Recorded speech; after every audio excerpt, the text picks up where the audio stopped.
Dans le monde, une personne sur 4 consomme des plantes médicinales chinoises. Un commerce de 100 milliards d'euros, dont Hong Kong est la plaque tournante. Dernièrement, un nouveau produit a conquis le marché. Son nom, Cordyceps sinensis. D'après les médecins traditionnels chinois, il aurait d'innombrables vertus, grâce à ses effets bénéfiques aussi bien sur le cœur, les reins ou les poumons. Ce composé est issu d'une rencontre mystérieuse entre un champignon et un animal qui ne se produit que dans une seule région du monde. Très rare, il est donc aussi très cher. À 25 000 € le kilo, sa valeur est aujourd'hui supérieure à celle de l'or. Cordyceps sinensis pousse ici, sur les plateaux du Tibet. Il ne se montre que 2 mois dans l'année. 2 mois pendant lesquels les villages de montagne se vident, à l'image de celui de Zhongdian, à la frontière entre le Tibet et la Chine. À une journée de route du village, les habitants de la région ont installé leur camp de base. Il est situé plus haut dans la montagne, car les cordyceps ne poussent qu'entre 4000 et 5000 mètres d'altitude. Fermiers, nomades ou éleveurs ont abandonné leurs activités pour se consacrer à cette récolte qui leur permet de gagner 3/4 de leur revenu annuel.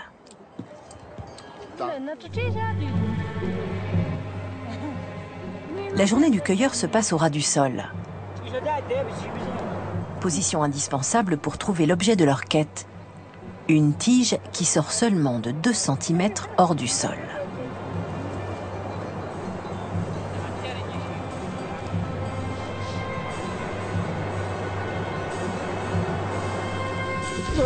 Regarde, en voilà un, ici. Ah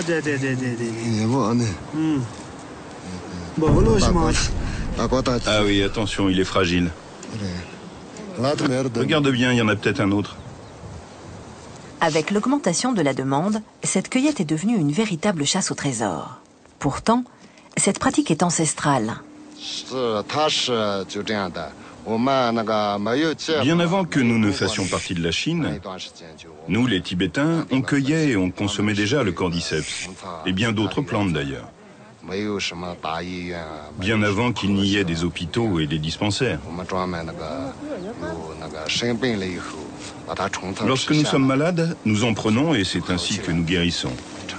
On peut le faire mijoter dans la soupe de poulet ou dans un plat de porc. Ou bien encore ceux qui boivent le font macérer dans de l'alcool.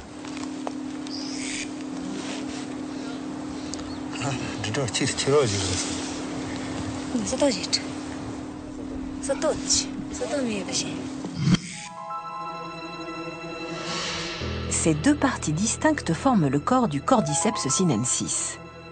Cet organisme extraordinaire est le résultat d'un des cycles biologiques les plus surprenants de la nature. C'est une alchimie entre un champignon, ce fin tube noir à une extrémité, et une chenille pour le reste du corps.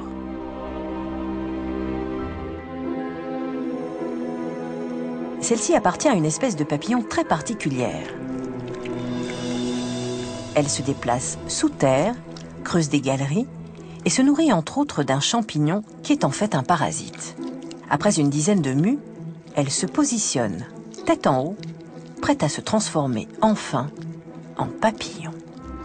Mais au printemps, alors que la chenille s'apprête à vivre sa métamorphose, le champignon profite d'une température plus douce et d'un peu de pluie pour se développer et tuer la malheureuse chenille. Il pousse ensuite vers la surface à la recherche de chaleur. Cordyceps sinensis résulte donc de la fusion d'une chenille momifiée et d'un champignon parasite. À Hong Kong, la demande de cordyceps a explosé.